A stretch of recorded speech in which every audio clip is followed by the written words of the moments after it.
Eu fiz a cirurgia metabólica, mudou completamente. Meu colesterol, fígado, esteatose, controle de peso, pressão, mudou tudo.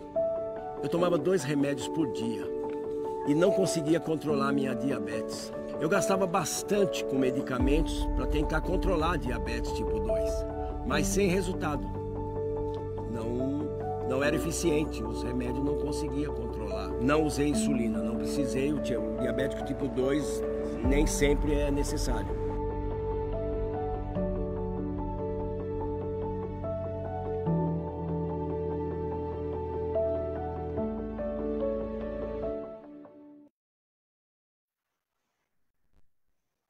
Boa noite a todos, bem-vindos a mais um Bari Live, programa semanal da nossa Sociedade Brasileira de Cirurgia Bariátrica e Metabólica. Eu sou Luiz Fernando Córdova, cirurgião bariátrico aqui de Brasília, presidente do capítulo aqui do Distrito Federal da nossa sociedade. E hoje nós estamos aqui com especialistas de algumas regiões diferentes do Brasil, né, para esse nosso Bari Live que está sendo à distância. Esperamos que no futuro, em breve, a gente possa voltar a nos encontrar pessoalmente, né? Os nossos convidados hoje são o cirurgião bariátrico do Rio de Janeiro, Dr. Luiz Gustavo Oliveira, o cirurgião bariátrico do Ceará, Fortaleza, Dr. Felipe Vento, e o cirurgião bariátrico intensivista da Bahia, Dr. Heitor Povos. Né? Obrigado a todos vocês pela presença. Né? Lembrando que a nossa transmissão é ao vivo, interativa, pelo Facebook, pelo Instagram, então, por favor, fiquem totalmente à vontade para mandarem suas perguntas, tá bom?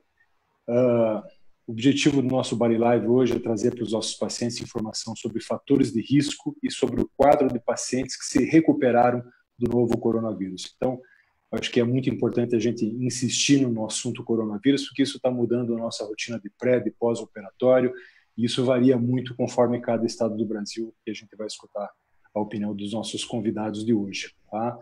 Então, queria dar as boas-vindas aos nossos queridos colegas, né? Sejam bem-vindos. Heitor Povos, bem-vindo, meu irmão. Obrigado, Luiz. Olá, Felipe, Luiz Gustavo, tudo bem? Bacana. Luiz Gustavo, bem-vindo. Boa noite. Boa noite a todos. Boa noite, Luiz. Boa noite, Heitor, Felipe, todos que estão assistindo. Agradecer o convite da sociedade. Obrigado a você. Dr. Felipe Vento, de Fortaleza. Bem-vindo, meu irmão. Obrigado pelo convite aí. Sejam bem-vindos todos as pessoas que estão assistindo a gente. Acho que vai ser um papo bem bacana, como tem sido os últimos Bari Lives. Está ao lado aí do Heitor, do Luiz Gustavo, e de você, Luiz Fernando, também é uma coisa sempre bacana, né? Um bate-papo que vai ser muito bom. Com certeza, meu irmão. Bem-vindo. Obrigado. Eu vou fazer inicialmente uma pergunta abrangente a todos os colegas. Né? Vamos começar nessa mesma ordem. Fala o Heitor, o Luiz e depois o Felipe. Né? O que mais tem preocupado vocês que atuam na linha de frente, seja na UTI, no ambulatório, no hospital, com esses pacientes com Covid no momento? O que mais angustia vocês no dia a dia, no convívio, no contato com pacientes com Covid? Heitor? Bom, Luiz, obrigado aí. Na verdade, algumas coisas, né, angustiam a gente, né, em relação a pacientes com Covid. Mas eu acho que a principal delas, né, e a que todos nós trabalhamos, é para que, na verdade, não faltem leitos, né, de terapia intensiva para esses pacientes. A gente sabe que a maioria dos pacientes vão ter quadros mais brandos, quadros leves, síndromes gripais mais brandas, mas aqueles pacientes que precisam realmente de suporte intensivo, né, precisam ter acesso a isso. Então, e a gente precisa ter acesso, principalmente aqueles que precisam de ventilação mecânica, uma margem de pacientes, uma quantidade de pacientes também que a gente tem que ter uma preocupação grande. Então, não só leitos de terapia intensiva, né, mas leitos de terapia intensiva com equipes bem montadas, com respiradores disponíveis, para que esses pacientes a gente consiga tratá-los bem, porque a gente sabe, na vivência diária aqui, a gente sabe o quão difícil, o quão complexo é lidar com esses pacientes, né? Então, nossa coisa que nos vem à cabeça é isso. A gente precisa realmente ter leitos para quem precisa. Perfeito, Heitor. Maravilha. Luiz, conta para nós. Então, é complicado e até interessante, né? Porque assim, é uma situação muito nova, né? Nova para todos nós, né? Então, a gente está aprendendo conforme as coisas vão acontecendo, né? Isso gera muita angústia, né? Acho que isso Os pacientes até sentem isso, sentem que toda hora aparece uma coisa nova, né? Discussões sobre medicamentos, né? O que deve ser feito, o que não deve ser feito, né? Quais são os cuidados, né? Então, acho que realmente a gente garantiu o atendimento médico para esses pacientes, principalmente no período de pico, né? Realmente é muito importante, né? Aqui no Rio, como a gente já está numa fase talvez um pouco mais à frente, já de retomada, até uma retomada até bem rápida, né? Enfim, o que eu acho que eu tenho visto agora e que eu acho que vale a pena a gente frisar realmente é o certo relaxamento, né? A gente tem que tomar cuidado com um relaxamento muito rápido, né? As pessoas acharem que isso já acabou e deixarem de tomar os cuidados que são necessários, né? Isso a gente não pode desistir facilmente, né? Essa doença continua convivendo entre a gente, diminuiu a incidência, sem dúvida aqui, mas os cuidados de máscara, higiene, distanciamento ainda devem continuar para a gente evitar uma segunda onda. Perfeito. E relaxamento que é bem esperado, né? Depois de tanto tempo de isolamento, o povo não aguenta mais, né? Fica meio psicado e quer sair, né? Tudo bem. Felipe, então, conta para nós. Minha maior angústia, em resumo, o que os dois colegas falaram anteriormente, mas é também o inconclusivo da doença, né? Então, a gente se depara com muitos pacientes jovens, sem comorbidades e que realmente ficam graves da doença. A gente tem uma visão um pouco diferente da maioria das pessoas, que a gente vive dentro do hospital, no meu caso, com 215 leitos só de coronavírus, e só de doentes graves, são 150 leitos de UTI, né? Então, a gente vê muita gente jovem, muita gente sem comorbidade. Agora, uma coisa que é fato é que a grande maioria dos pacientes jovens que levam à fase grave da doença são os obesos. E aí eu acho que bate um pouco com a nossa sociedade, nossa grande luta diária, que é o combate à obesidade, né? E a outra angústia muito grande, como o Heitor falou bem, além de você conseguir dar um suporte intensivo para esse paciente com respiradores, com equipes, um número muito grande de pessoas precisando daqueles de UTI sem equipes capacitadas para isso. Então, você saber lidar com o respirador, saber indicar uma hemodiálise, saber lidar com as complicações que são pertinentes à doença, é realmente muito angustiante. E como o Luiz Gustavo falou, a doença vai mudando e você vai aprendendo muito com a doença e com as experiências dos outros países. E talvez só agora, nessa fase, depois de que passou uma epidemia grande nos Estados Unidos e agora aqui no Brasil, a gente começa a entender um pouco melhor a fisiopatologia da doença e começa a se antecipar aos problemas, né? Então, isso realmente angustiou muito, né? Ok. Muito bem. Vamos adiante. No começo da pandemia, todo mundo falava muito em paciente idoso, né? Como grupo de maior risco, né? Feche seus velhos, não deixem seus avós e pais saírem, né? E a gente começou a perceber que, com o passar do tempo, isso que você estava falando agora, Felipe, né? Que os obesos, eles têm algo diferente, né? Que os hipertensos, que os diabéticos, né? Então, também vamos perguntar na mesma sequência, né? Começando pelo Heitor. Por que, Heitor, na sua visão, que o obeso, o hipertenso, o diabético está complicando mais? Luiz, na verdade, tem algumas hipóteses, né, em termos de fisiopatologia dessas doenças, né? A gente sabe que o vírus, para ele entrar na célula, né, ele usa uma enzima, né, que a gente é bastante abundante no nosso organismo, né, principalmente nas células do pulmão, no tecidozinho que reveste todos os vasos, que é chamado endotélio também, tá? E também no aparelho digestivo. E por alguma situação, e a gente sabe que esses pacientes obesos, os hipertensos e os diabéticos já têm alguma disfunção inflamatória, né? Principalmente desses locais, né? O vírus tem predileção por algum desses locais. E a gente sabe que no diabético também, por exemplo, a hiperglicemia por si só, ela aumenta um pouco a virulência de alguns patógenos, entre os vírus também. E o diabético por si só, ele já tem uma tendência a infecções mais graves, né? Isso a gente já sabia antes, né? Somente pneumonias, tá? Outras infecções virais, até tuberculose. Mas, principalmente, essa prevalência parece estar relacionada exatamente na forma como esse vírus entra nas células, né? Então, parece que essas lesões, essas microlesões, esse processo inflamatório crônico que o hipertenso, o diabético e o obeso têm, facilita, na verdade, o acesso e a propagação do vírus dentro do organismo, aí dando lesões no pulmão, dando lesões, na verdade, microtromboses, né, que é uma das coisas que acontece, formação de trombos dentro dos vasos dos órgãos, levando a maior mortalidade, né?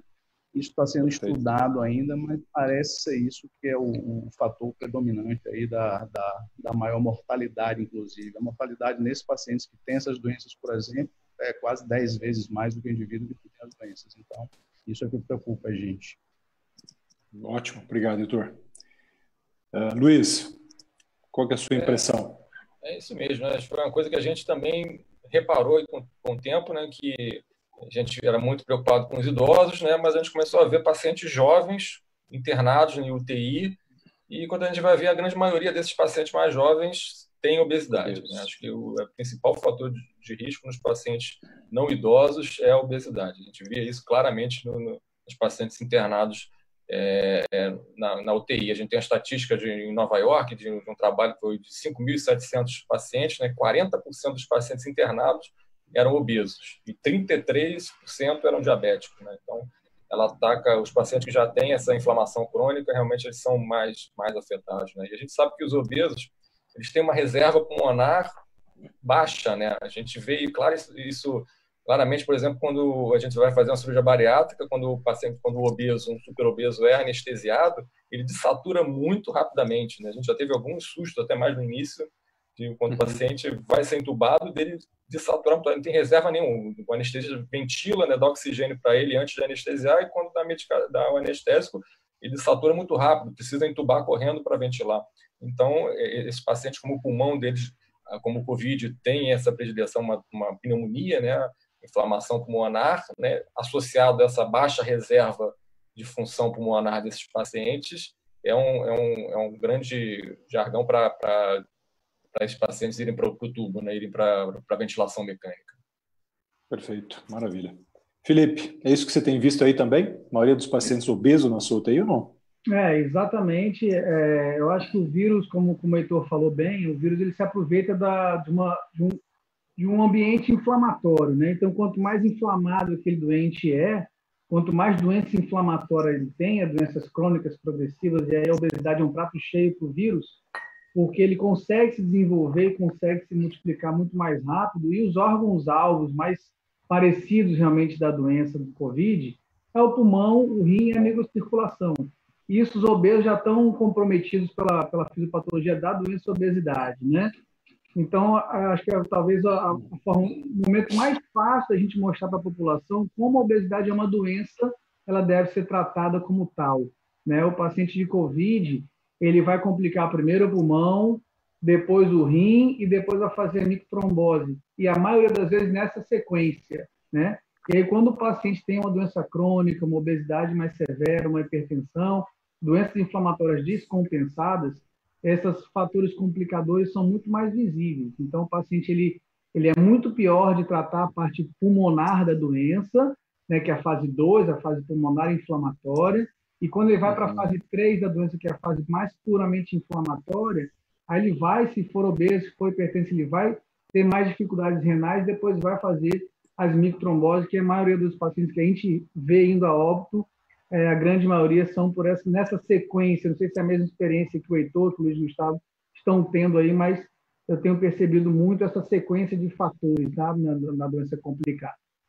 Felipe, falando em experiência, eu queria... Heitor, só um minutinho aí, por gentileza. Só quero aproveitar um gancho aqui, já te dou a palavra, por favor. Falando em experiência, Felipe, eu queria saber qual foi o teu sentimento. Você, para quem não sabe, o Felipe Vento teve Covid lá em março, graças a Deus não foi uma forma grave, né? Mas eu queria saber para você, como pessoa, como médico, e em especial como cirurgião, o que isso mudou na tua vida? Então, a primeira coisa, acho que a mensagem que fica para todo mundo, né, independente se médico ou não, dessa pandemia, né, é rever os valores, principalmente pessoais e familiares, né? Segundo, é sair da zona de conforto, né? Então, assim, a questão de eu ter tido muito precocemente o COVID foi realmente uma fase leve, que a grande maioria das pessoas fase leve da doença, graças a Deus, né? Mas me deu a oportunidade de enfrentar o corona de uma forma mais tranquila, né? Então, eu fui com menos medo, vamos dizer assim, da doença de conduzir. Só que realmente a gente tem um ambiente de trabalho, de cirurgia, de poucas complicações, de pouca vivência de UTI com esses pacientes, que a gente opera de bariátrica, e a nossa grande foco na cirurgia é trazer saúde, trazer bem-estar para o nosso doente.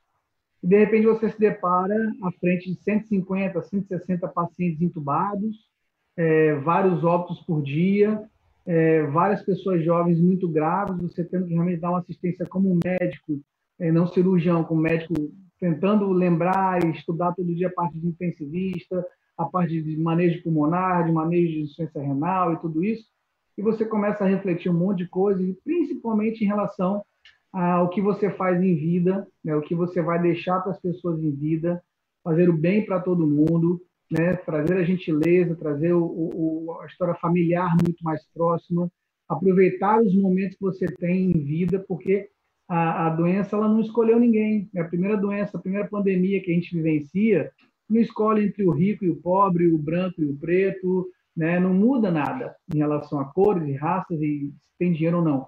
Então, você achava que você não ia pegar? Você não, pensava, pô, minha imunidade é boa, eu trabalho em hospital, eu tenho imunidade. Não, na verdade, Luiz, não deu nem tempo de pensar, de não pegar, eu já peguei antes de pensar. Foi no começo, né? Aqui em Fortaleza, o primeiro caso cadastrado foi dia 15 de março, eu tive dia 13. Né? Eu sintomas leves 13 e 14, então eu não tive nem tempo de pensar nisso. Mas, assim, me deu uma força grande, realmente, depois que eu tive. Eu disse, agora eu estou mais preparado, é minha obrigação como médico, mesmo não estando trabalhando no meu dia a dia como clínico ou como intensivista, a minha obrigação como médico, naquele momento, era voltar a reestudar tudo que eu já tinha aprendido na minha carreira médica e ir para frente. Né? Está sendo uma experiência muito gratificante para mim, tanto como médico, mas principalmente como ser humano. Né? Perfeito. Obrigado mesmo. Heitor, desculpa ter interrompido, meu amigo. Pode falar, por favor, complementando lá a resposta do Felipe, por favor. Não, só um adendozinho. Parabéns, Felipe, aí pela lição, pelo exemplo que você é para todos nós aí.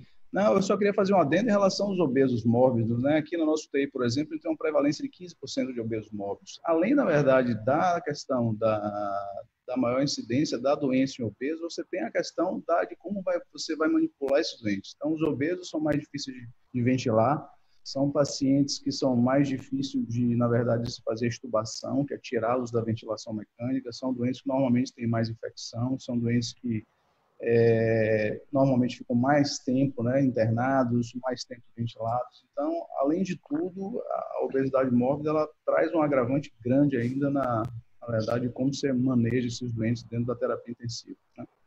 Perfeito. Heitor, aproveitando, como que estão as tuas taxas de ocupação aí, seja em Ilhéus ou em Salvador? Como que está a disponibilidade de leitos aí de UTI?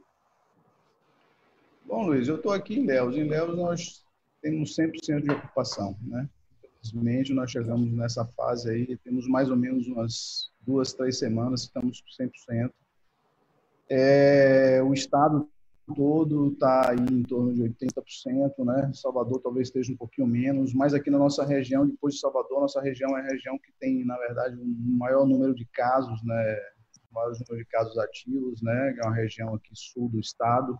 Por ser uma região turística, a gente começou aqui com muitos casos, a gente é referência para uma região grande, uma macro-região grande. Infelizmente, a gente está com 100%, né? E já pelo menos 2 semanas, 100% dos ventiladores ocupados também. Estamos tentando aí, mas a gente tem ainda umas dificuldades com medicações, com algumas sedações, né? Então, a gente, infelizmente, está numa fase ainda crítica, né? Espero que as coisas aí melhorem nas próximas semanas aí. Amém. Aqui em Brasília estamos exatamente igual a você. Tudo bem, vai melhorar, se Deus quiser. Luiz Gustavo. Luiz, como que o Covid impactou na tua prática clínica diária aí, Luiz? Você como cirurgião, o que mudou na tua rotina, no volume de cirurgia? Você teve que parar de operar? Como que foi aí, Luiz, no Rio? Então, sendo bem redundante, o impacto foi impactante mesmo, né? Eu acho que define bem, porque realmente foi uma situação, principalmente aqui no Rio, que a gente passou, provavelmente no mês de abril, início de maio, realmente os hospitais ficaram muito cheios. Né? Foi uma coisa muito rápida. A gente vinha operando normalmente, e a doença começou a aparecer um caso ou outro em São Paulo, um outro no Rio, né? E de repente, de uma semana para outra, fechou tudo, né? e os casos começaram a subir e, de repente, subiram muito rapidamente. Os hospitais realmente ficaram muito cheios, né? E foi até uma característica interessante que a doença ela afetou primeiro os hospitais privados, né? Eu acho que ela afetou primeiro até uma população de uma renda um pouco mais alta, talvez por questões de viagens, enfim, mais contato com pessoas de fora. A doença chegou por ali, afetou a Zona Sul, aqui no Rio, Barra da Tijuca, enfim. E os hospitais privados, em abril, começaram a encher e realmente ficaram bem lotados mesmo. Depois isso passou para o público, mas um pouco mais à frente, né? Mas até no público a gente chegou a ver pacientes internados, entubados na emergência, na enfermaria, né? Eu trabalho tanto no setor privado quanto no setor público, e realmente a gente teve que parar. Não dava realmente para a gente operar, os hospitais tiveram que direcionar toda a atenção para os pacientes Covid. Os hospitais privados criaram outros CTIs, os hospitais que já tinham 3 CTIs, criaram mais 2 CTIs, enfim. Realmente foi uma situação muito impactante, que os hospitais privados até conseguiram lidar bem com isso. A gente viu essa parte. Agora, os hospitais públicos realmente ficaram devendo. Os hospitais de campanha, estamos esperando eles até agora. Na verdade, nem vão acontecer. Já estão desfazendo deles. Então, assim, realmente a gente, como cirurgião, como fazendo cirurgia eletiva, né, basicamente, a gente precisou parar. A gente parou, assim, em relação até à cirurgia bariátrica, a gente parou no início de março, voltou em junho. Até o Conselho de Medicina recomendou que a gente não fizesse cirurgias eletivas nesse momento, e a gente focou mais em cirurgias oncológicas. Até onde eu trabalho no SUS, a gente faz cirurgia bariátrica, faz outras cirurgias eletivas, e foi um hospital federal que foi, teoricamente, deixado para atender casos não Covid, como se fosse um hospital Covid-free, que é um termo que foi um pouco discutido, mal colocado, né? Mas, enfim, a ideia era essa, e a gente vê que, no início, alguns pacientes positivavam dentro do hospital, apareciam com Covid dentro do hospital e eram transferidos para hospitais que eram para tratar propriamente o Covid. Mas chegou um determinado momento que nem isso conseguia fazer. Não tinha, começou a aparecer muito paciente dentro do hospital, e os hospitais que tratavam Covid também não conseguiam mais receber. Então, passou a ter que ter uma área própria para Covid. A gente viu muito profissional de saúde também precisando internar, UTI, muitos médicos falecendo, técnico de enfermagem. Isso aí foi realmente muito sofrido, né? Então, a gente ficou basicamente fazendo cirurgias oncológicas que não poderiam ser postergadas, cirurgias oncológicas quase que urgências, podendo provocar obstrução intestinal, e outros casos de urgência. Mas ficou basicamente uns 3 meses parados, realmente tentando fazer alguma coisa nesses casos, e aí depois que os hospitais começaram a melhorar, que a gente começou a voltar a operar. Acho que foi mais ou menos assim. Vocês voltaram a operar agora tem pouco tempo, então? A gente voltou em início de junho. Tem 1 mês, mais ou menos. 1 mês, ok. Maravilha, muito bem. Felipe, como está a situação no Ceará como um todo e em Fortaleza? Conta para nós a parte social. Está tudo fechado ainda? Comércio abriu? Como que está a situação aí, Felipe? Então, Fortaleza foi exatamente a mesma história que o Luiz Gustavo falou. Começou pelos hospitais privados, a classe social mais privilegiada, vamos dizer assim. Depois foi para o SUS. O tempo de doença foi também esse, 3 meses. Parece que é uma máxima em quase todos os lugares do mundo, nessa mesma média de tempo, né? E agora a doença interiorizou, né? Então, Fortaleza hoje já está com os níveis de ocupação de UTI mais baixos, né? Principalmente nos hospitais privados, já está tudo voltando a funcionar de uma forma quase que normal, mas o interior do estado está bem comprometido, né? Região região central, Xeramubim, Sobral, a parte do Juazeiro também, todo o interior do Nordeste do Ceará, perdão, está bem comprometido, e muitos desses pacientes estão vindo para Fortaleza. Foi uma estratégia do governo, né, de tentar, por exemplo, nesse hospital que eu trabalho, que é o Leonardo da Vinci, são 150 leitos, então a gente está pegando muitos pacientes do interior e tratando aqui em Fortaleza. Em relação mais diretamente à sua pergunta, a área social de Fortaleza, ela já está na fase 3, indo para a fase 4 do programa de reabertura, né? Então, o comércio já está reaberto, os shoppings estão reabertos, os restaurantes estão já foram reabertos almoço e liberou essa semana já jantar. Agora, óbvio, com todos aqueles protocolos de segurança, de temperatura, álcool gel, distanciamento, mesas, restaurantes têm que ser isoladas, então tem todo aquele cuidado, mas algumas coisas ainda não reabriram. Por exemplo, a academia não reabriu, o cinema não reabriu, né? O futebol voltou ontem aqui, teve já um jogo, obviamente, portões fechados. mas as coisas estão começando a voltar a uma normalidade, né? Amém. Maravilha, muito bom.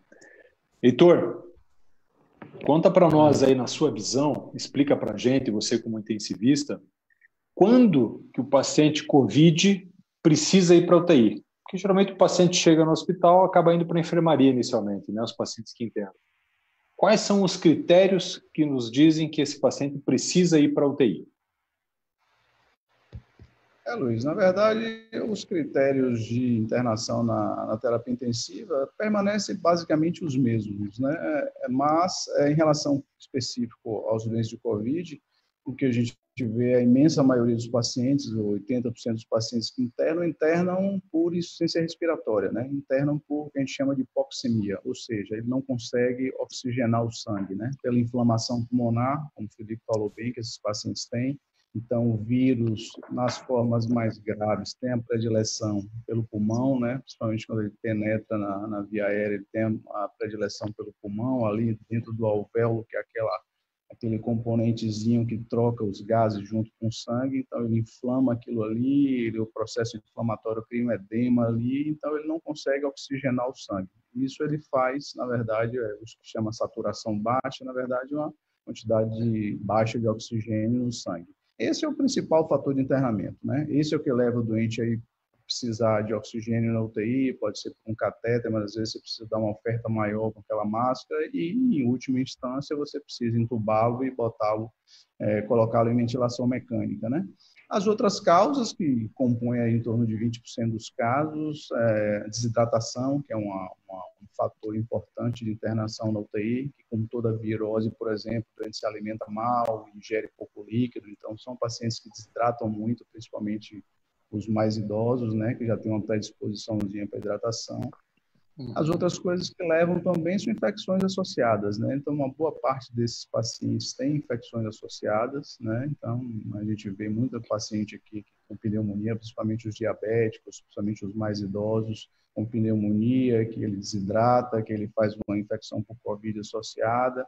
A gente tem recebido muitos pacientes que estão em internamento hospitalar, por exemplo, os hospitais de trauma, por exemplo, doente que sofre um trauma, e aí é operado por algum outro motivo, ele fica no hospital, às vezes o sistema imune, a resposta imune cai um pouco, ele, na verdade, acaba sendo infectado pelo coronavírus. Então, basicamente, são essas as indicações maiores. Mas, sem dúvida nenhuma, o principal indicativo de terapia intensiva hoje é o que a gente chama de hipoxemia, né? A baixa saturação, que significa a baixa oxigenação do sangue.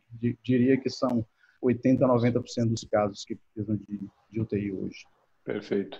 E o número de leitos, Heitor, você acha que na Bahia, no Brasil como geral, tua opinião como intensivista, você acha que o nosso número de leitos de UTI está sendo adequado para essa pandemia? É diferente quando comparado com a Europa, com os Estados Unidos ou não? A gente tem uma quantidade, Luiz, uma boa quantidade de leitos aqui, principalmente nos grandes centros, nas grandes cidades, a gente consegue mobilizar. Agora, o grande problema é que não é só o leito, entendeu? Que as pessoas confundem um pouquinho e, às vezes, os políticos confundem um pouco. Vou abrir um hospital de campanha, por exemplo, vou botar 50 leitos. Só que você botar 50 leitos de terapia intensiva não significa que você colocou 50 leitos de uma terapia intensiva de qualidade. Não adianta nada, são doentes extremamente difíceis. A ventilação mecânica no paciente de COVID com pneumonia viral é extremamente difícil. Você precisa ter um médico experiente, você precisa ter um fisioterapeuta experiente, você tem estratégias, por exemplo, de ventilação mecânica muito peculiares que você tem que fazer com esse doente. Senão, em vez de você ajudar a ventilação mecânica, vai... Cortou, né? Cortou. Daqui a pouco ele volta. Os demais estão escutando? Felipe? Gustavo? Estou escutando perfeitamente. Beleza, assim, beleza. Estamos aqui. Maravilha. Então, vamos para o Felipe.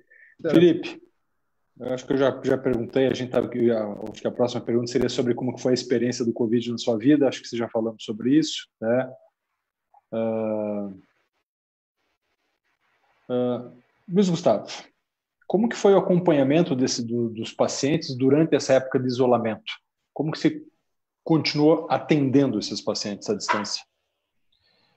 Então, foi bem complicado, né? Como a gente falou, a gente não estava preparado para. Primeiro, a gente não estava preparado para uma situação como essa. Talvez, espero que a gente não passe por outra situação como essa, mas acho que se passar, a gente talvez consiga até lidar melhor com esse tipo de situação.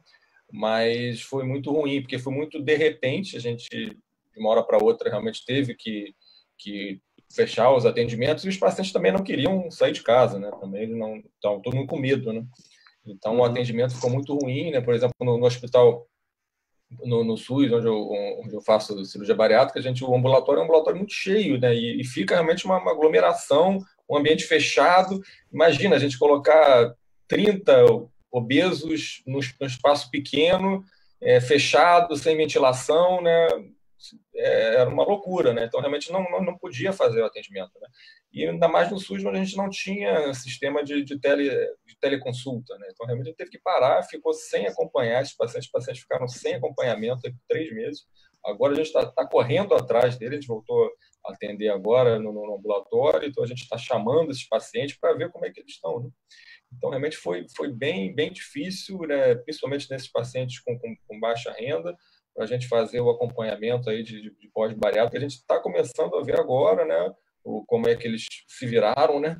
Mas, assim, até em pacientes de consultório, a gente realmente teve a opção da telemedicina, que eu acho que realmente ajudou muito, né? Era uma coisa que vinha sendo muito discutida, de repente a gente foi praticamente obrigado a utilizá-la, né? E foi importante que a gente aprendeu a utilizá-la. Eu acho que foi bacana por isso, e eu acho que ela tem realmente um espaço muito bom até no acompanhamento de cirurgia bariátrica, né? Acompanhamento a longo prazo, nessas revisões, a gente vê algum distúrbio metabólico, nutricional, né? Então a gente consegue resolver muita coisa rápida ali em uma teleconsulta, né? Então eu consegui atender bastante pacientes no consultório por teleconsulta, né? Os planos de saúde, alguns disponibilizaram plataformas também, isso também ajudou, né? Então foi a saída que a gente teve. Eu até não cheguei a parar totalmente, não fechei o consultório, diminui os horários, tinha todos os protocolos, mas assim, os doentes não iam, né? A gente quando tinha 1, 2, às vezes nenhum, né? Então, assim, realmente foi complicado. Pânico, né? Um pânico total, né? Foi uma situação realmente muito esquisita e eu acho que a melhor saída foi a teleconsulta. E agora que a gente está vendo as consequências, né? Muitos pacientes realmente engordaram, muitos pacientes com distúrbio nutricional que não foram tratados, né? Muita questão psicológica, né? Que a gente vinha discutindo anteriormente, confinamento, já são pacientes que já psicologicamente não são muito estáveis, né? Então, numa situação dessa de confinamento, isso tudo piora bastante.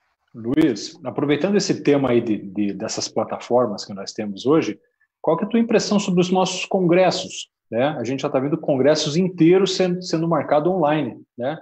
Qual que é o teu sentimento sobre isso?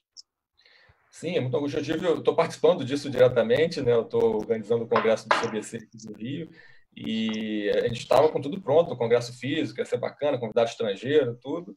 E de uma hora para outra mudou tudo, né? Então, assim, agora a gente está passando para o online, né? A gente teve também outras experiências com webinários, enfim, uma coisa também nova que a gente começou a aprender aí com as plataformas, né?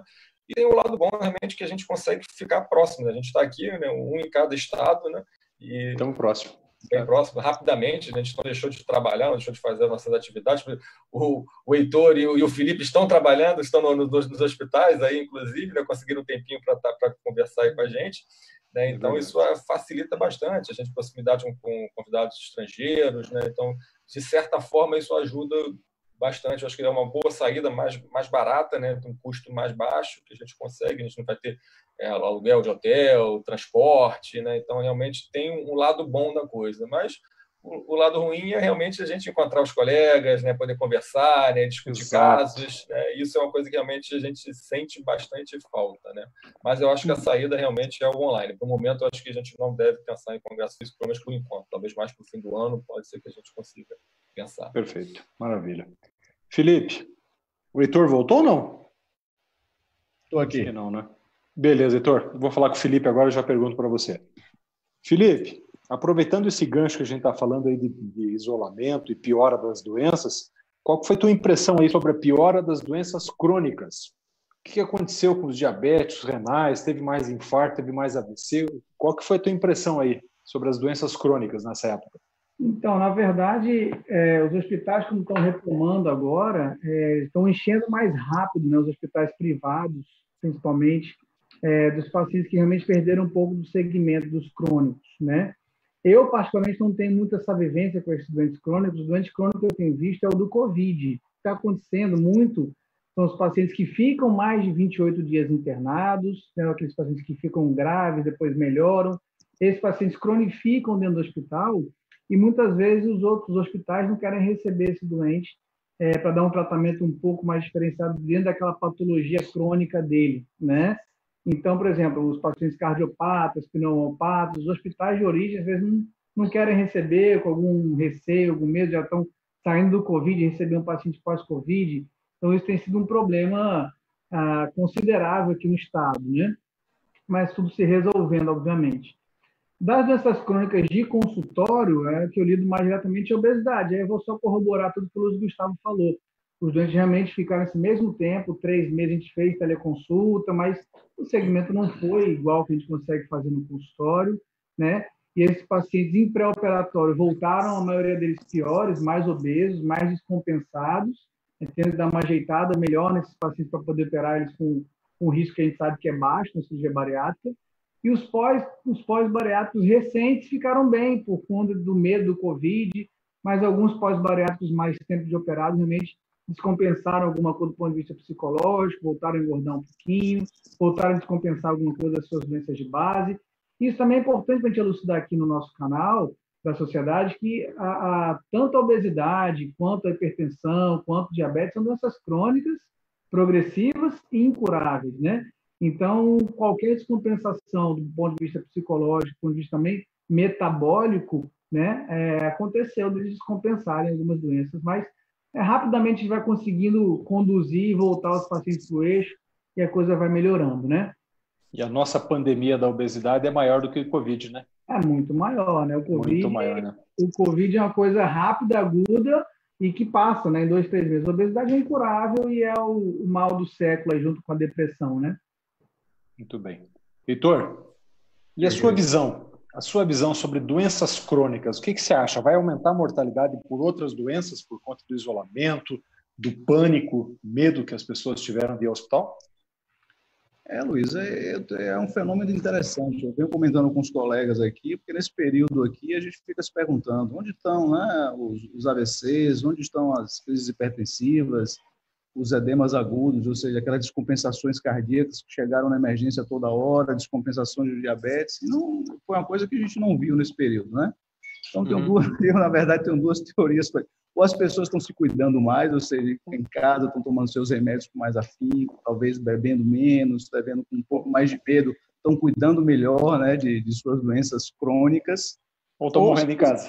Ou simplesmente, exatamente, ou simplesmente foi o medo mesmo que levou-as a não buscar o hospital, né? Mas você vê que agora que a gente, por isso que aqui no hospital, por exemplo, a gente fez uma política de mostrar, na verdade, à população que o hospital estava funcionando em 2 frentes, né, com pacientes de Covid, mas estava aberto também para todos aqueles pacientes que tivessem outras descompensações que não fossem relacionadas ao coronavírus, né? Mas mesmo assim chega um pouco, né? Mas eu acho que passando isso aí, a gente vai ter realmente uma demanda extremamente aumentada dessas outras patologias aí que, com certeza, a prevalência continua enorme e a gente provavelmente não conseguiu atender nesse período aí. Muito bem. Heitor, você comentou que 15% dos teus pacientes de UTI são obesos, né? Você está abaixo, né, dessas estatísticas que a gente tem visto aí, né? Eu tô o que você acha? Estou falando, Luiz, de obesidade mórbida. Obesidade mórbida. Entendi. Se botar IMC acima de 30... Não, se você botar obesidade grau 1 e 2, a prevalência é mais de 30%, entendeu? Então, eu diria até que metade dos nossos pacientes tem algum grau de obesidade. Eu estou falando que se a gente imaginar que na população geral a prevalência da obesidade mórbida é em torno de 3%, 4%, dentro da UTI ela chega a quase 15%.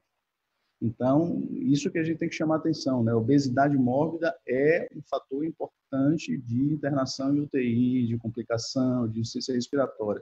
Isso que eu quero chamar atenção. Então, os obesos mórbidos são uma população que a gente tem que ter realmente muito cuidado. É por isso que eu acho que a gente tem que focar realmente em retomar o mais rápido possível a cirurgia bariátrica, porque esses indivíduos estão num risco enorme. E se você for comparar, por exemplo, os dados de mortalidade de pacientes, né, com essa comorbidade, as comorbidades dos obesos móveis vai ser muito maior naqueles pacientes que não têm.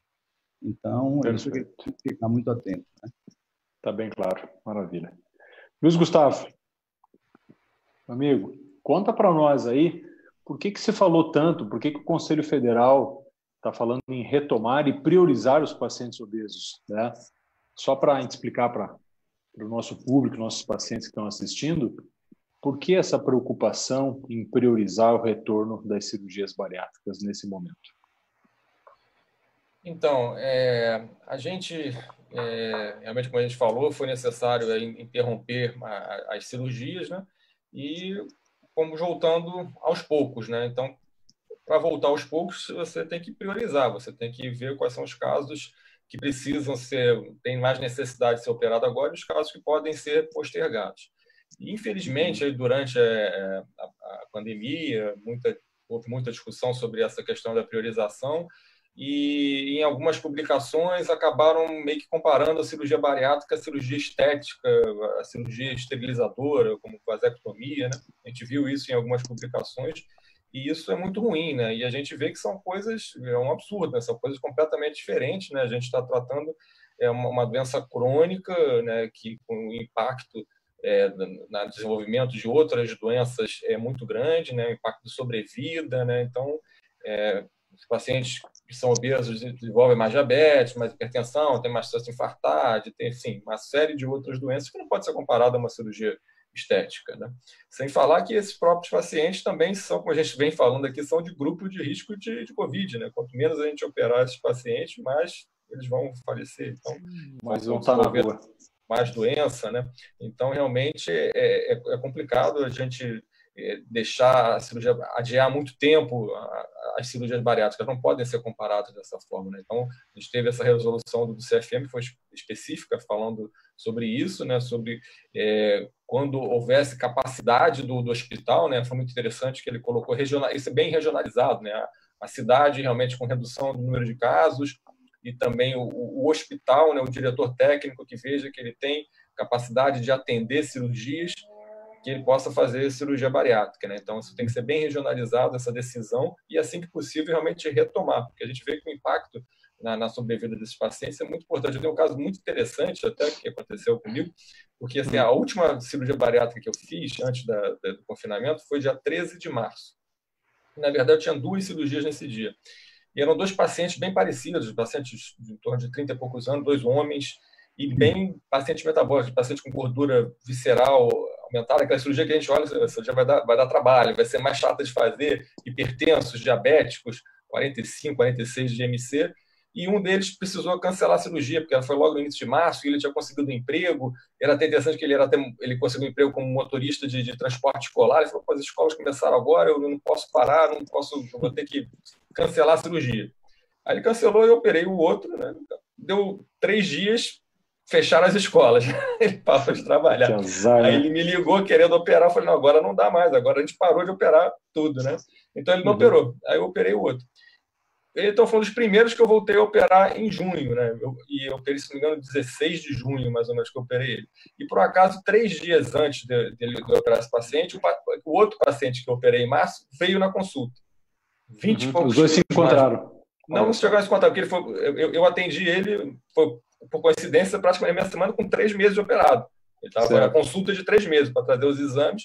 Ele tinha emagrecido já 20 e poucos quilos, sem remédio para hipertensão, sem remédio para diabetes, ele falou que criou uma academia na casa dele, falou, já doutor, como a academia fechou, não ia perder a chance agora. Ele criou uma academia na casa dele, montou peso, tudo, saía para correr às 4h30 da manhã, super empolgado, falou, eu estou dormindo como nunca, eu não sabia o que era dormir, ele tinha uma apneia do sono importantíssima, né? Então, assim, o ganho de vida que ele teve ali em 3 meses, enquanto o outro colega, quando veio para a cirurgia, estava 8 quilos mais gordo. Né? Mais gordo, né? Nossa, sensacional. Eu acho que isso que esse testemunho que você está dando é muito importante para o paciente, né? Porque todo mundo tem medo e tem aquele preconceito, aquele estigma que a obesidade é uma coisa sempre postergável, né? E esse depoimento é muito importante, né? Que todo mundo liga assim, doutor, eu sou grupo de risco. Não, você era antes de operar. Agora que você está emagrecendo, você está melhorando, você está saindo do grupo de risco, né? Maravilha, Com certeza. perfeito. O custo disso, né? O quanto de remédio que ele deixou de tomar, né? Poxa, é uma coisa que a gente vê realmente que é impactante. Perfeito, maravilha. Felipe, obrigado, Luiz. Felipe, e aí, em Fortaleza, você observa esse perfil de paciente mais obeso com Covid, mais obeso, mais complicado? Você tem essa percepção aí também ou não? Então, tem uma historiazinha interessante também, de um casal que eu operei. Essa paciente também foi a última paciente que eu operei, uma das últimas foi, se não me engano, foi dia 13 de março também, foi uma sexta-feira. Exatamente, né? Isso mesmo. Eu tive sintoma dia 14 e dia 15. Essa paciente é uma paciente 47 de MC, ela era bem obesa, com comorbidade, jovem, e graças a Deus ela ficou super bem da cirurgia, né? Melhorou a qualidade de vida, também fez a mesma coisa de montar um esquema em casa. E o interessante da história é que o marido dela já era um paciente que já tinha feito cirurgia bariátrica há muitos anos atrás, tá? Há mais de 15 anos, foi um dos primeiros aqui em Fortaleza que operou. Ele era um super obeso, tinha 50 e poucos de MC. Ele caiu quase 20 pontos de MC, não foi eu que operei esse paciente. E ele reganhou um pouco de peso, e ele estava ali com 38, 39 de MC. Os dois pegaram o Covid, ela com 3 meses de pós-operatório, ficou com a falta de ar leve, não precisou nem para internação. A mãe dela pegou o Covid, ficou internada, mas não foi para UTI. E o marido dela pegou o Covid, ficou internado, ficou 35 dias entubado, gravíssimo, conseguiu sobreviver, graças a Deus, mas a única coisa que a gente percebeu muito foi esse paciente que realmente recidivou um pouco da obesidade, não foi nem toda, mas ele desenvolveu doença mais grave, mais crônica.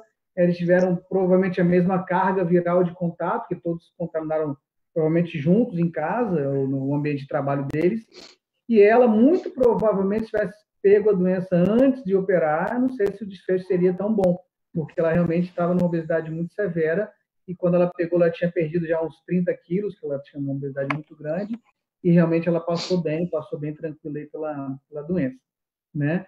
E eu vejo uma relação direta, sim, muito ao que a gente comentou no começo. O obeso mórbido, ele é um doente inflamado, ele é um doente que tem restrição pulmonar, ele é um doente que ele desidrata mais fácil, ele é um doente que faz microtrombose mais fácil. Então, o Heitor, como intensivista também, que explicou isso muito bem. E a sequência da doença do Covid, quem tem visto é essa. Eu acho que foi uma falha no tratamento mundial no começo da doença, de fazer uma hidratação muito pouca, com medo de síndrome aguda respiratória, né, o SARS. Então, todo mundo, no mundo inteiro, tratou com pouca hidratação inicialmente, e esses pacientes morreram de trombose, né? E é o que a gente vê muito. Então, o paciente obeso ele já tem um problema trombótico por conta da doença, né, de trombólise, e é fato, o paciente jovem que interna, no SUS principalmente, a grande maioria deles são os obesos, eles complicam muito mais do que o mago, tanto no Covid quanto nas outras doenças em geral, né? Perfeito, é isso aí, maravilha. Heitor, queria que você contasse, explicasse para os nossos pacientes aí, por que operando eles saem desse grupo de risco, né? De que maneira que melhora a saúde, por que realmente é importante operar, mesmo nesse momento? Qual que é a tua impressão? É isso, Luiz. Por tudo aquilo que a gente falou aqui, né? Um pouco pela questão da fisiopatologia, que é o que a gente chama com os mecanismos pelo qual o vírus atua, né? Pela preferência, na verdade, que a infecção pelo coronavírus tem para doentes, na verdade, que a gente chamou aqui de doentes que têm já um processo inflamatório crônico, né? Que são esses hipertensos, são os diabéticos e são os obesos, né? Por vários desses fatores que o Felipe chamou a atenção também, por ele ter uma chance maior de trombose, por ele ter uma chance maior de infecções pulmonares, virais e bacterianas secundárias mais graves, né? Pela questão dos diabéticos, pela própria questão da glicemia elevada, trazer mais virulência, né, a outros patógenos e principalmente para o vírus. E com a cirurgia bariátrica, que a gente basicamente faz? A cirurgia bariátrica a gente corrige, pelo menos tenta corrigir, consegue corrigir, né, na grande maioria dos pacientes, esses distúrbios metabólicos, né? porque ele perde muito da gordura, tanto a gordura periférica, como a gente chama gordura visceral também, a gordura do fígado.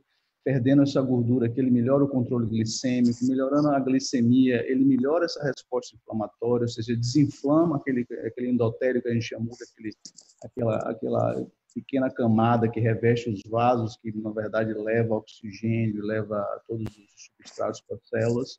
Então, melhorando toda essa questão metabólica com a perda de peso, e não só a perda de peso às vezes é secundária, mas algumas cirurgias melhoram, na verdade, o controle glicêmico independente de perda de peso, mas melhorando esse status inflamatório crônico do paciente, a gente consegue tirar não tirar completamente do risco, mas pelo menos a gente consegue aliviar o quê? Esses fatores de risco principais, né?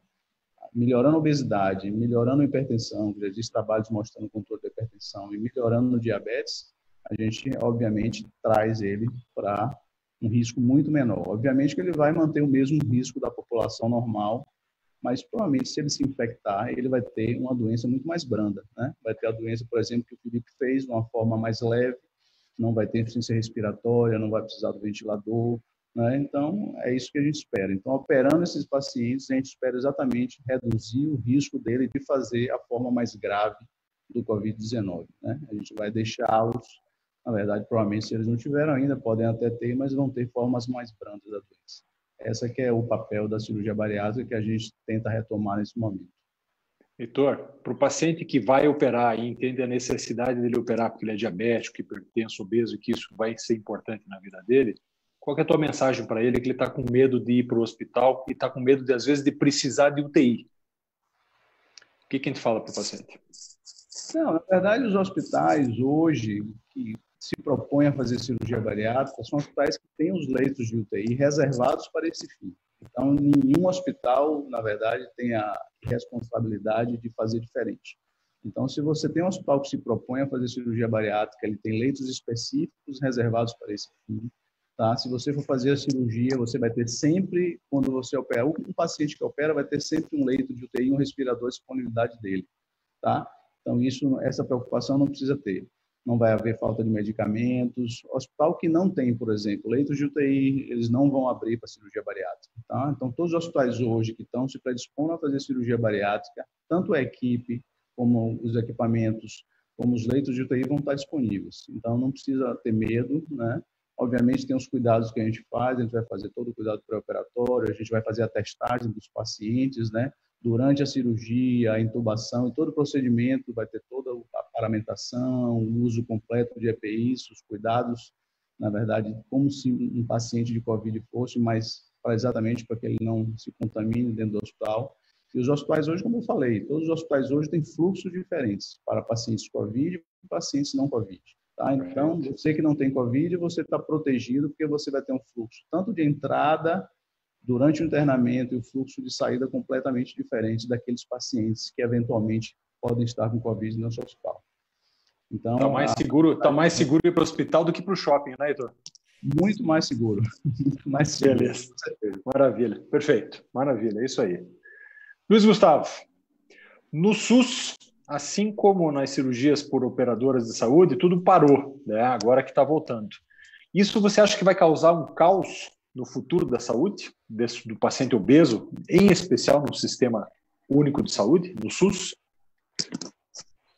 Olha, vai ser bem complicado, né? A gente já tem um déficit, né, importante, né, de cirurgias no SUS, e a gente viu os dados até que a sociedade publicou há pouco tempo, com 3 cirurgias, se não me engano, realizadas em abril, eu acho, pelo SUS, né? Então, uma redução importante, né? Muitos casos foram postergados, né? Então, casos que já deveriam estar operados não foram, e casos que deveriam ser operados agora estão somados com esses que não foram operados, né? Então, realmente, a gente já tem um acúmulo na fila, né? E para colocar isso com as dificuldades do Sistema Único de Saúde é bem complicado, né? A gente está só postergando isso, como a gente falou, esses pacientes estão piorando nesse período também, estão ficando mais obesos, estão descompensando da parte metabólica, então a gente vai estar lidando também com pacientes mais graves, né? Então realmente é um caos tanto de fila quanto de condição de saúde, né?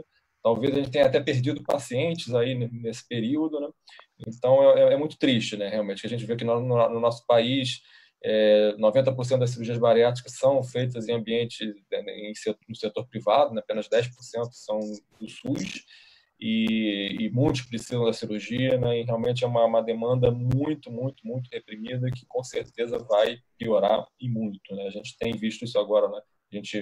No nosso hospital a gente faz pouca cirurgia, realmente a gente tem um programa pequeno dentro do serviço de cirurgia geral, e a gente estava levantando o número de pacientes que estão acumulados esperando cirurgia, realmente é muito grande, né? Então a gente vai chamando agora, tentando fazer alguma questão de priorização, mas com certeza muitos talvez vão piorar a sua condição de saúde, vão desenvolver complicações, diabetes, complicações microvasculares, de repente o paciente vai desenvolver insuficiência renal, né?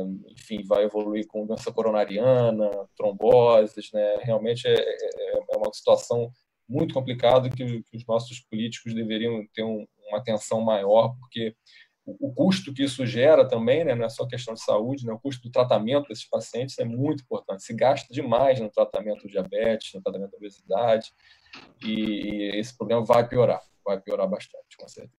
É que às vezes os gestores não enxergam o longo prazo, né? Eles enxergam o tempo do mandato deles, né? Seja privado ou público, né? Eu vou prestar conta até o final do ano, vamos operar pouco. Se tivesse operado e evitar essas doenças crônicas, a longo prazo o custo ia ser menor, né? Mas, enfim, falta essa visão. Aqui em Brasília, a mesma coisa. Aqui em Brasília, o hospital nosso, que era referência de cirurgia bariátrica pelo SUS, virou hospital Covid. Então, desde o início da pandemia, aliás, antes já não se fazia, já estava parado, porque estava faltando equipamento, né? Enfim, situação ruim para todos nós, né? Gente, a gente está chegando perto do fim aí, faltam poucos minutos, né? Então, eu queria deixar aqui uma pergunta aberta a todos, para cada um poder fazer seus comentários, depois se despedir, né? Mas principalmente nesse tangente ao que vai mudar nas nossas vidas a longo prazo, o que vai mudar na região de vocês, quais que são as novas estratégias, enfim, um pensamento sobre o que mudou na nossa vida e o que vai mudar daqui para frente, né? Pode começar vocês, por favor. Aí no Rio de Janeiro especificamente, quais as consequências, né, do adiamento e da parada, e o que vai vir pela frente na sua cabeça?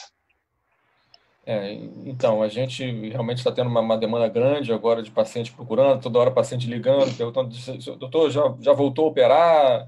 Enfim, né? Então a gente tem que realmente chamar esses pacientes, o que houve com eles nesse período, né? Se houve alguma piora da parte metabólica, a gente realmente precisa revisar esses pacientes e tentar fazer um programa, né, dentro do possível, a gente conseguir atender esses pacientes. Mas eu acho que o mais importante, né, a gente realmente tomar cuidado que o Covid não vai nos deixar. Ele diminuiu, mas ele não sumiu, né? Isso aqui eu acho que é um ponto importante, né? A gente tem que tomar cuidado para não relaxar. Acho que os cuidados com esses pacientes devem continuar existindo, né?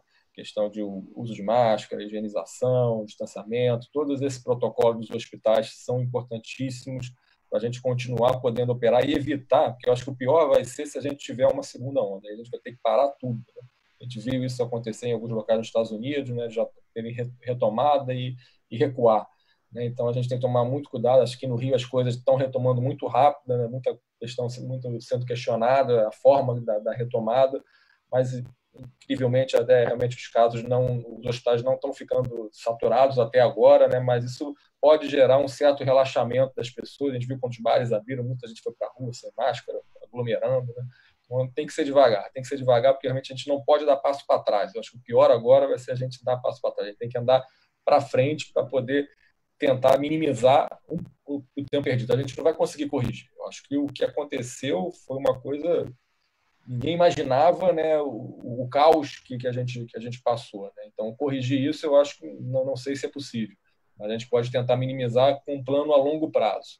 E esse longo prazo tem que ser muito bem programado. Acho que o mais importante é isso, a gente tomar cuidado, ver bem os pacientes e ter uma programação para poder tratar de forma correta sem ter uma retomada da doença. Acho que é isso. Queria agradecer aí a participação, o convite. Foi muito bom a participação de vocês. Obrigado você, Luiz. Obrigado. Um grande abraço.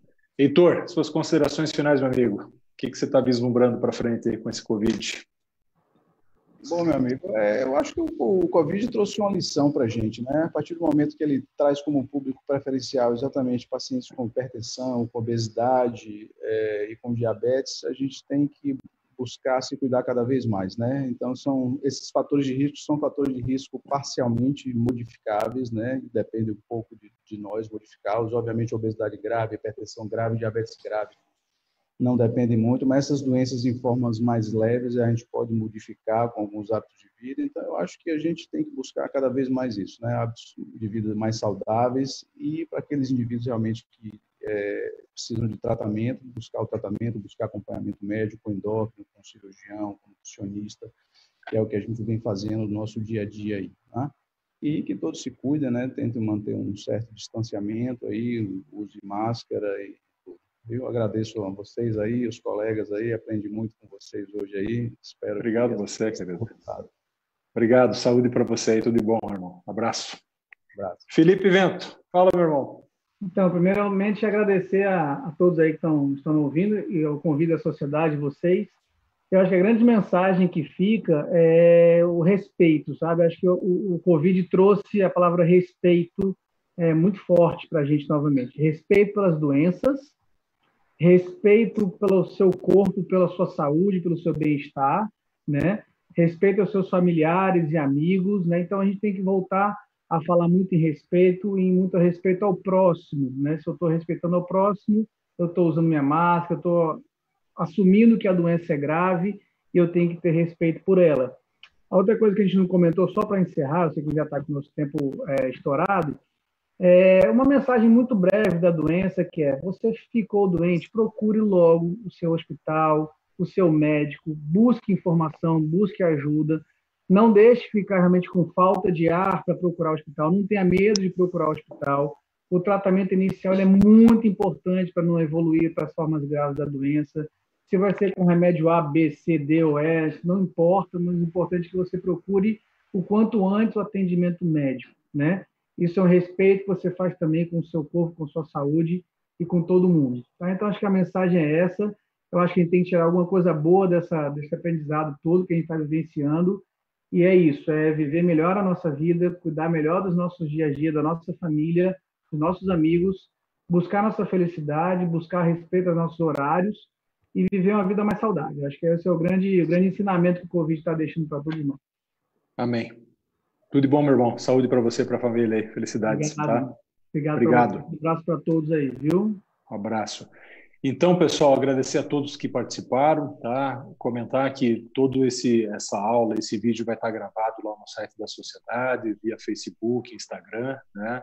As perguntas que chegaram vão ser respondidas durante a semana. O papo estava tão bom que não deu tempo, né, de responder perguntas hoje. Pede desculpas, mas vão ser todas respondidas durante a semana, tá bom? Fiquem todos com Deus, saúde a todos e um grande abraço. Até a próxima. Tchau, pessoal. Disposição, acho que eu dizia assim, com diabetes, da forma que eu estava, eu acho que morri um pouquinho mais a cada dia. E eu já não tinha mais um funcionamento perfeito de um rim, já estava perdendo uma vista. E de repente hoje eu já tenho meus rins funcionando perfeitamente, a vista também. Não, eu não andava 100 metros sem ter que parar umas 3 vezes me segurando. A impressão que eu tinha é que eu tinha um sapato de ferro, eu andava de escafandro. Hoje eu vou bacana aí, posso andar uns 1.000, 2.000 quilômetros que não me canso mais. Eu era diabética há uns 16 anos. Aquele que, assim, meu marido criticava muito: você não sai do Facebook? E no Facebook eu achei a chamada. Eu usava 84 unidades de insulina por dia. Embora muitas pessoas achem que eu fiz para emagrecer, eu fiz justamente para me livrar do diabetes. A minha vida melhorou muito, eu digo assim, 1000% em termos de qualidade de vida. Mais disposição, mais alegria de viver, porque eu amo viver. Eu acho que a vida é um dom que a gente não pode, sei lá, só ele vai levar. Então eu falo, se tivesse que fazer 1000 vezes, eu faria novamente.